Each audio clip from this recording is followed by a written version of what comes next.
고려 충렬왕 시절인 1275년 대부경을 지낸 박유라는 사람이 있었습니다. 당시 고려는 원나라와의 오랜 전쟁의 결과로 국토가 피폐해졌고 인구수가 급격히 줄어든 상태였습니다. 특히 남자들의 수가 크게 줄자 결혼하지 못하는 처녀와 과부들이 줄줄이 생겨났으며 고려의 결혼 원정을 감행하는 원나라 남자들 때문에 인구 유출 문제가 심각했습니다. 그래서 당시 고려 남자들은 신부감을 원나라에 빼앗기는 상대적 박탈감을 느끼고 있던 상황이었습니다. 이때 박유는 주역에 푹 빠져 있었는데 그는 평소 다음과 같이 떠들고 다녔습니다. 동방은 목에 속하니 목의 생수는 3이고 성수는 8이다.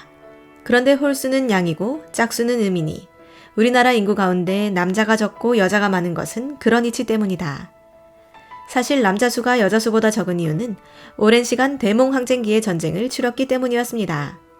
하지만 박유는 주역의 풀이를 통해 나라가 동쪽에 위치하여 여자가 많다는 황당한 주장을 했던 것이었습니다.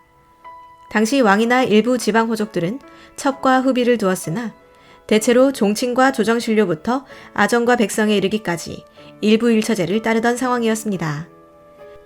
그런데 박유가 주역풀이를 근거로 기존의 일부 일처제 대신 중국처럼 일부 다처제와 축첩을 시행하자고 주장한 것이었습니다. 우리나라는 본디 남자가 적고 여자가 많은데도 지금 귀천을 불문하고 모두 처를 하나만 두고 있으며 자식이 없는 사람들도 감히 첩을 두지 못합니다. 그런데 다른 나라에서 귀화한 사람의 경우 처의 수가 정해진 한도가 없으니 사람과 물산이 모조리 그들이 있는 북쪽으로 흘러가게 될 것이 우려됩니다. 당시 고려는 원나라의 간섭을 받고 있었으니 고려왕은 원나라 공주와 결혼해야 했으며 한 해에도 몇 차례씩 여인들을 원나라에 바쳐야 했습니다. 그로 인해 원나라 남자들이 고려 여자들을 처나 첩으로 쓸어가자 인구 유출의 심각함은 물론 남자들의 상대적 박탈감이 심해졌던 것이었습니다. 그는 이어 일부 다처제의 시행 방법과 그 효과에 대해 구체적으로 소개하였습니다. 바라옵건대 대소신료들에게 처를 여럿 둘 수 있게 하되 품계에 따라 숫자를 줄여서 평민은 1처 1첩을 둘 수 있도록 하며 본처 외의 여자가 낳은 아들도 적자와 같이 벼슬 할 수 있도록 해주십시오. 이와 같이 하면 호러미와 호라비가 줄어들고 원망을 가질 사람이 없을 것이며 인구도 증가할 것입니다.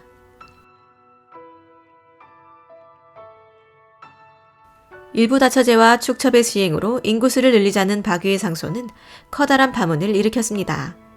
재상부터 일반 백성의 아내까지 모든 고려의 여성들은 귀천을 가리지 않고 모두 화를 내며 박유를 원망했습니다. 사실 고려시대는 조선시대에 비해 상대적으로 여성의 지위가 높았던 시기였는데 고려 때는 재산상속이나 제사를 모시는 데에 남녀 차별이 없었습니다. 또 여자가 결혼한 뒤 자기 소유의 재산을 가질 수 있었으며 딸과 사위가 제사를 모시는 일도 흔했습니다. 고려의 여성들은 조선 후기의 여성들처럼 성리학이 가르치는 삼종 지도에 순종하는 존재가 아니었습니다. 물론 고려에 다녀간 송나라의 사신 서긍이 쓴 고려도경에는 고려의 부자들은 처를 서너 명씩 두었다고 전하기도 합니다. 그리고 고려의 기록에도 최충원, 이재현처럼 2명의 처를 둔 경우도 있었지만 이런 사례는 그리 흔한 일이 아니었습니다. 따라서 일부 다처제와 축첩제도를 만들자는 박유의 상소는 고려 사회에 큰 파문을 일으켰습니다. 상소를 올린 지 얼마 후 연둥의 저녁, 왕의 행차가 있어 박유가 수행하게 되었는데 한참 가노라니 구경꾼 대열에 섰던 한 노파가 박유를 가리키며 첩을 두게 하자고 왕께 청한 자가 바로 저 늙은 거지 새끼다라며 큰 소리로 소리쳤고 저작거리에 있던 여성들이 모두 손가락질을 하였습니다. 결국 박유의 상소는 기각되었으니 재상 가운데 아내를 무서워하는 자가 있어서 박유의 상소는 논의가 보류되었다고 전합니다. 그런데 당시 박유의 상소가 기각되는데 결정적인 역할을 했던 사건이 있었으니 바로 김혼의 간통 사건이었습니다. 김혼은 고려시대 몽골의 침입을 물리친 전공으로 유명한 김경손 장군의 아들이었습니다. 그의 집안은 잘생긴 외모로 유명하였는데 김경손과 그의 아들 김혼, 그리고 김혼의 아들 김자은까지 3대가 모두 미남으로 기록되어 있습니다. 김혼은 금나라의 지배를 받던 거란족 잔당들이 침입했을 때 맹활약을 한 김치려 장군의 손녀와 결혼했습니다. 처형은 충렬왕의 후궁인 숙청원비였고 김혼의 큰 집은 충렬왕의 친모인 순경태후를 배출한 집안이기도 했습니다.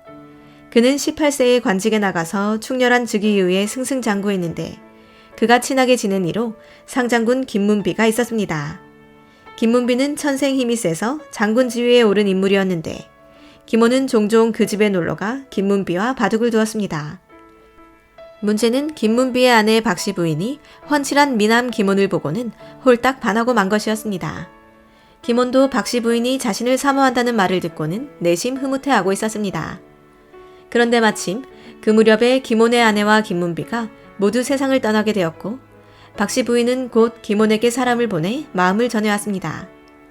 박씨가 사람을 보내어 청하기를 첩이 아이가 없으니 원컨대 그대의 한 아들을 얻어 기르고자 하나이다 하였다.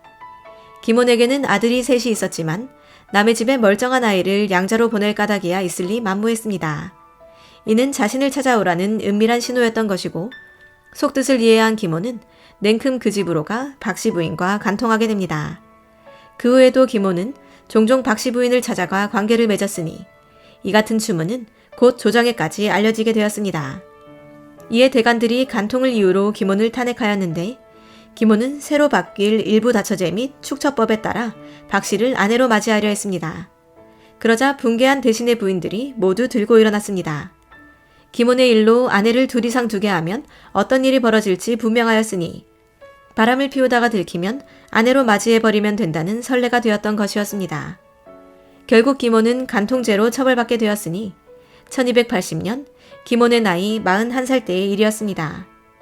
당시 충렬왕은 모우의 친척인 김혼을 보호하고 싶었지만 계속되는 대관들의 항의에 결국 벌을 내려 김혼을 섬으로 유배 보냈고 박씨 부인도 친정집으로 돌아가라는 처분을 받게 되었습니다.